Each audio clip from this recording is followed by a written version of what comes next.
Bonjour, j'espère que vous allez bien. Nous sommes déjà le 31 janvier. Demain, nous serons le 1er février. Et que la gloire et l'honneur reviennent à notre Seigneur pour les merveilles qu'il fait dans nos vies. Que le Seigneur bénisse toutes les personnes qui ont pu jeûner et que le Seigneur donne la force à toutes ces personnes qui ont voulu jeûner mais n'en ont pas pu. Nous sommes à notre deuxième jour.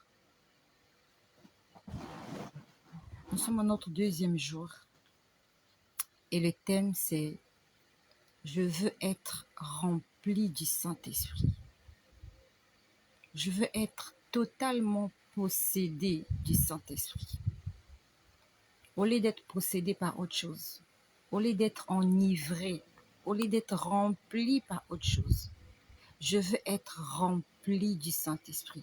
J'aimerais que tu le dises, non seulement avec ta bouche, mais avec ton cœur, que tu le désires de tout ton cœur.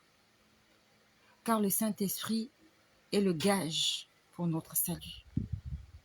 La Bible nous dit « N'attristez pas le Saint-Esprit de Dieu pour lequel vous avez été scellés pour le jour de la rédemption. » Si nous ne sommes pas scellés au Saint-Esprit, nous ne serons pas participants et membres de la rédemption. J'aimerais que tu le dises avec moi. Je veux être possédé du Saint-Esprit.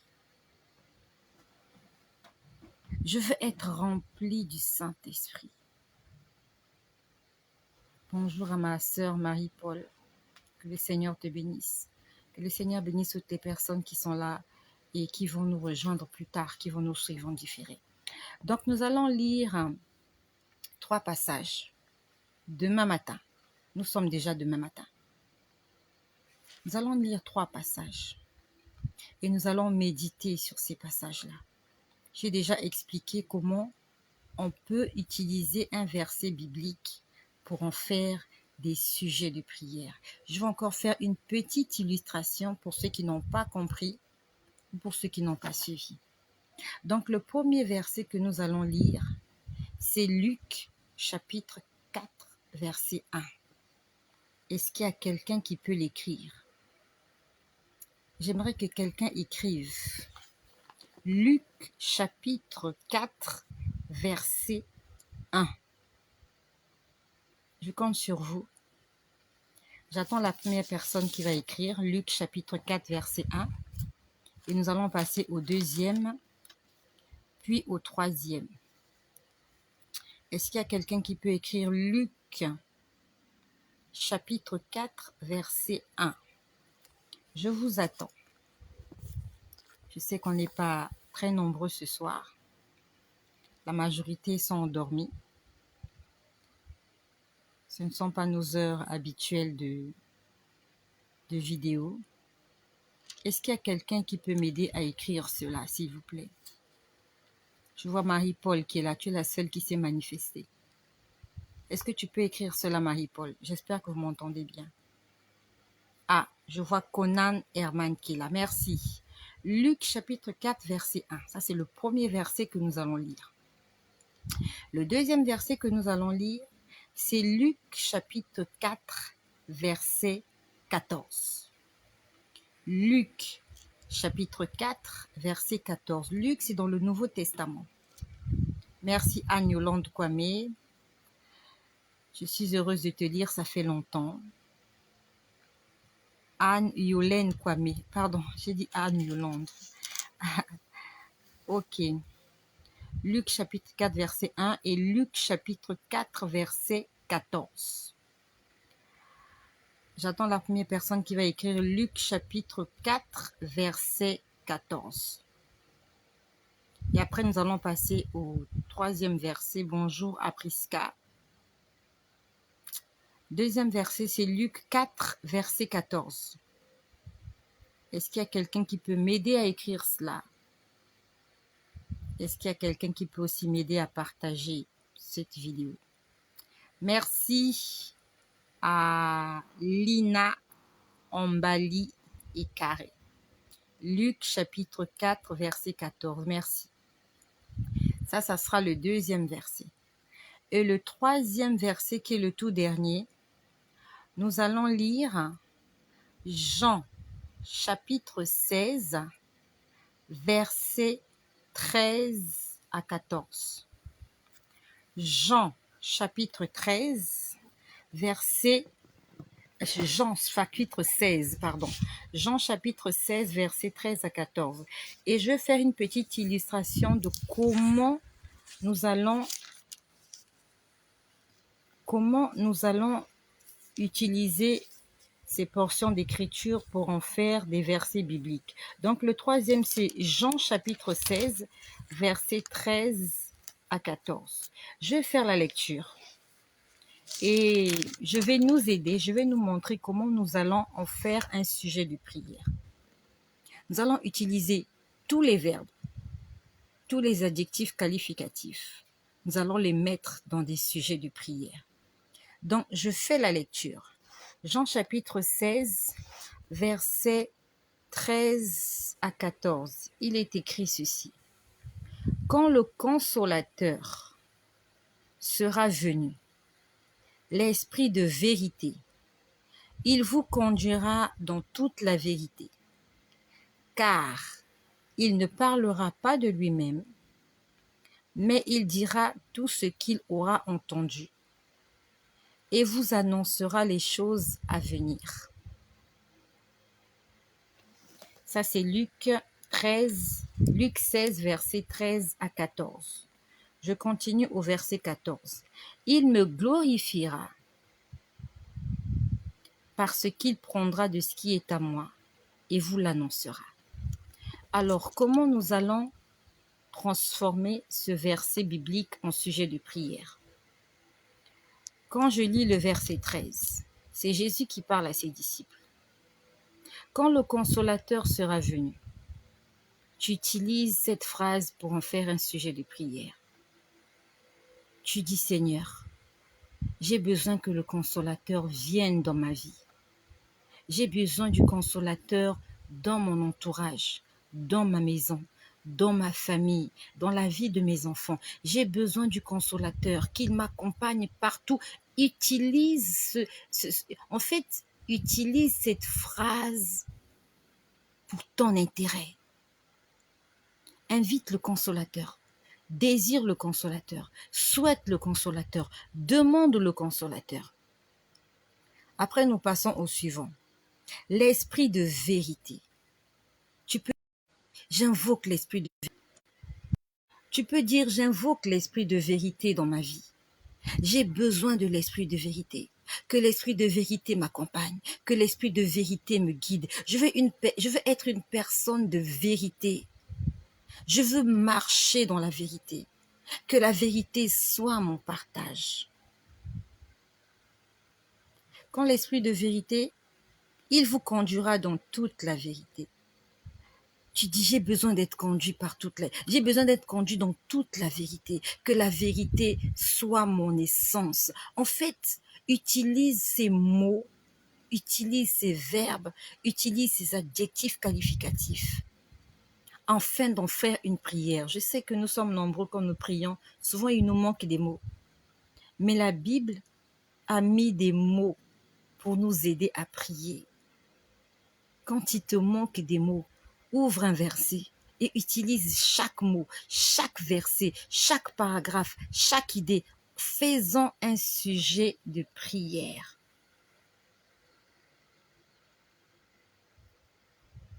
Faisons un sujet de prière. On va continuer. Il vous conduira dans toute la vérité car il ne parlera pas de lui-même. Tu peux dire, Seigneur, je ne veux plus parler de moi-même. Je veux parler en ton nom. Je veux parler de ce que tu mets dans mon cœur. Seigneur, je veux être un instrument dans tes mains. Seigneur, je veux que le monde te voie au travers de moi. Seigneur, je veux parler de toi. Seigneur, que tout ce qui sort de ma bouche vienne de toi. Je veux être un témoin vivant pour la gloire de ton nom. Utilise cela. Utilise cela afin d'enrichir ton vocabulaire spirituel.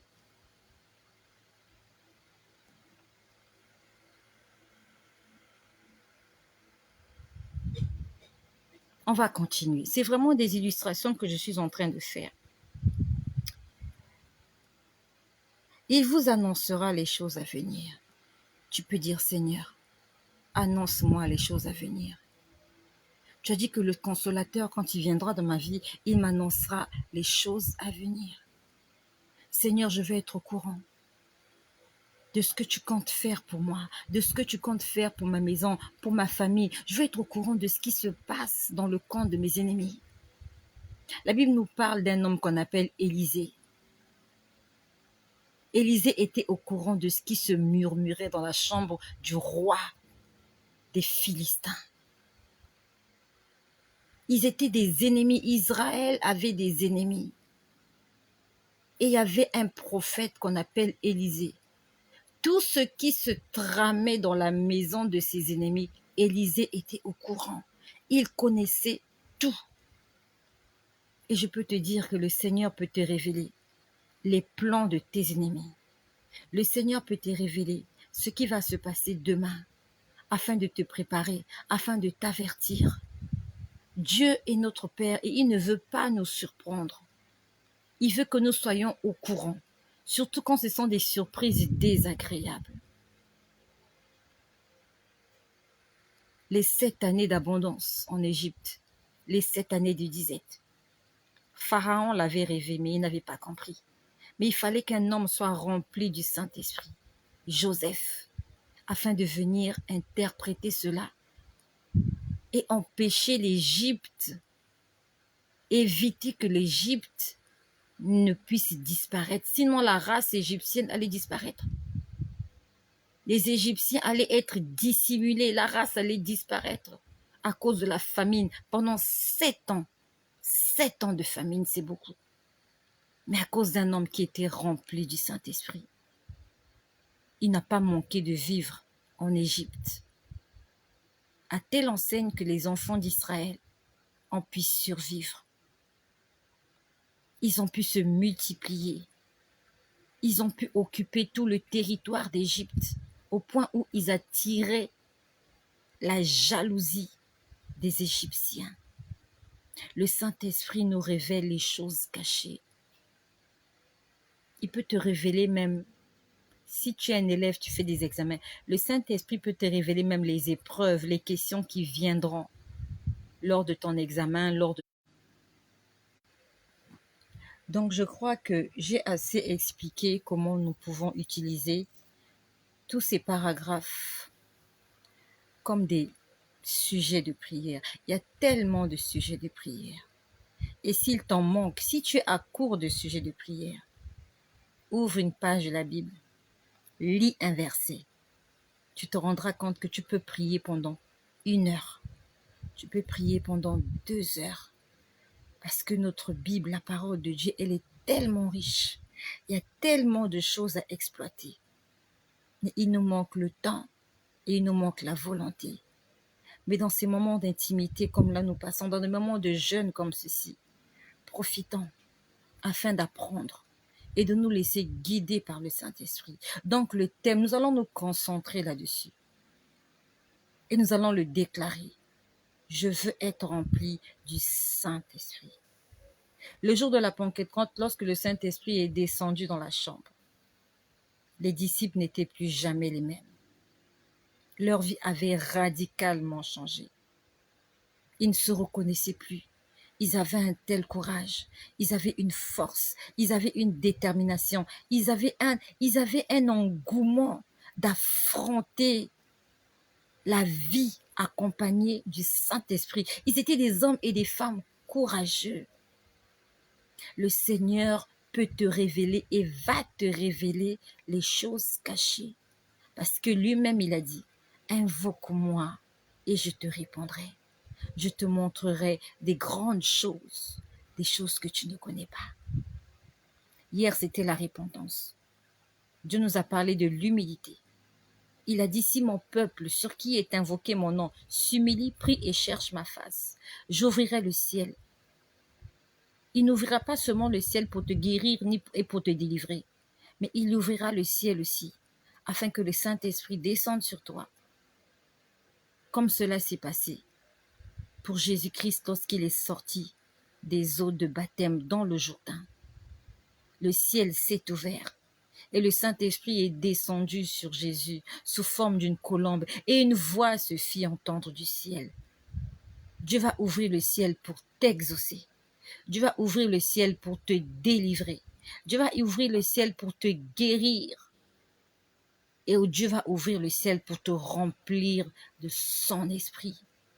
Il faut que tu le désires vraiment. Mais surtout, n'oublie pas que comme l'indique son nom, il est saint. Et il ne vit que dans un corps saint, dans une âme sainte. Lorsque le Saint-Esprit vient et que tu le laisses diriger, il va te conduire dans toute la vérité. Et la vérité, c'est la sanctification. Car sans la sanctification, personne ne peut voir le Seigneur.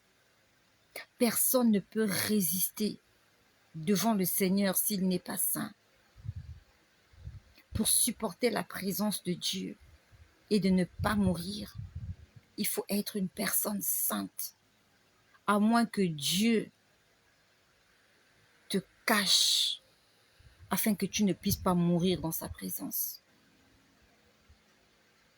Mais si tu veux comparaître devant le tribunal de Dieu et pouvoir regarder ton Sauveur en face, il faut que tu sois saint.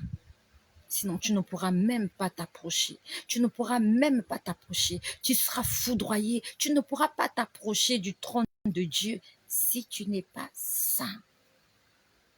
Et c'est notre garantie. La sainteté est la garantie de notre salut. Ne te dis pas que c'est trop dur. Ne te dis pas que tu ne peux pas le faire. Tu peux le faire. Parce que lui-même, il a dit, sans le Saint-Esprit, vous ne pouvez rien. Si tu n'as pas le Saint-Esprit, tu ne pourras pas le faire. Mais avec le Saint-Esprit, comme guide, comme enseignant, comme accompagnateur, si tu le désires et si tu le laisses conduire les opérations, tu peux être une personne sainte. Parce que lui-même, Jésus, il a dit, soyez saints, comme votre Père céleste est saint. Et si Jésus l'a dit, c'est parce qu'il sait que nous pouvons être des hommes et des femmes qui vivent dans la sainteté. Père éternel, je te bénis pour ce jour nouveau. Merci Seigneur, parce que tu fais du bien à la personne qui m'écoute de l'autre côté. Merci Saint-Esprit, toi qui es le consolateur, tu vas consoler les cœurs brisés. Merci Saint-Esprit parce que tu vas commencer une œuvre aujourd'hui et que tu vas l'achever. Merci Saint-Esprit parce que tu prends du plaisir à nous accompagner dans notre marche. Et nous t'ouvrons nos cœurs aujourd'hui. Nous t'invitons Saint-Esprit. Nous t'invitons Saint-Esprit, nous avons besoin de toi afin de mener à bien la mission qui nous a été confiée. Nous avons besoin de toi, Seigneur. Nous avons besoin de toi, Saint-Esprit. Viens dans nos vies. Saint-Esprit, viens dans nos cœurs. Saint-Esprit, descends dans nos maisons. Saint-Esprit, prends le contrôle, prends le volant, prends le guidon. Sois le pilote, Saint-Esprit de Dieu. Sois le pilote de ma vie. Je ne sais rien, Seigneur, mais toi, tu sais tout. Et je te laisse guider ma vie. Je laisse celui qui sait tout guider ma vie. Seigneur, prends le volant. Moi, je m'asseyerai derrière. Je ne serai même pas à côté parce que je ne veux pas voir là où tu m'emmènes. De peur de refuser d'aller dans cet endroit, je me mettrai derrière. Tu seras mon chauffeur. Tu m'emmèneras où tu voudras, Saint-Esprit. J'ai besoin de toi. J'ai vraiment besoin de toi, Saint-Esprit. Je me sens faible. Je me sens fatiguée. Donne-moi la force que tu donnais à Jésus afin de veiller, de prier, de jeûner et d'annoncer la bonne nouvelle. Donne-moi cet esprit, l'esprit de vérité qui me conduira dans toute la vérité. Je le désire ardemment. Et je te prie aussi pour la personne qui m'écoute, qui désire cela ardemment. Seigneur, tu as dit dans ta parole aussi, mauvais que nous sommes, si nous savons donner des bonnes choses à nos enfants, à combien plus forte raison, toi, tu ne nous donnerais pas ton esprit. Donne-moi ton esprit. Je veux être revêtu de la plénitude du Saint-Esprit. Je veux être un instrument dans la main de Dieu. Je veux que lorsque les gens me regardent, qu'ils voient la gloire de Dieu émaner de mon visage. Comme Moïse, lorsqu'il est descendu de la montagne. Son visage brillait de gloire parce qu'il avait rencontré le roi des rois. Mais Saint-Esprit de Dieu, je n'ai pas seulement envie de te rencontrer, mais j'ai besoin que tu habites en moi. Viens habiter en moi. Viens à l'intérieur de moi. Prends le contrôle de toutes choses. Viens assainir mon existence. Et viens nous guérir de toute maladie et de toute infirmité. Seigneur, je prie qu'au sortir de ce jeûne, que quelqu'un qui était malade témoigne que Jésus-Christ l'a guéri. Je veux qu'au sortir de ce jeûne, quelqu'un qui était triste, angoissé, déprimé, vienne témoigner que Jésus-Christ a consolé son cœur. Seigneur, je prie qu'au sortir de ce jeûne, que toute maladie et que toute infirmité disparaissent dans la vie de toutes ces personnes qui désirent réellement te rencontrer. Pour la gloire de ton nom, manifeste-toi. Pour la gloire de ton nom, Seigneur, manifeste-toi. Pour que ton nom soit glorifié, Seigneur, manifeste-toi. Que le monde entier sache que je ne parle pas de moi-même, mais que c'est toi qui m'as envoyé.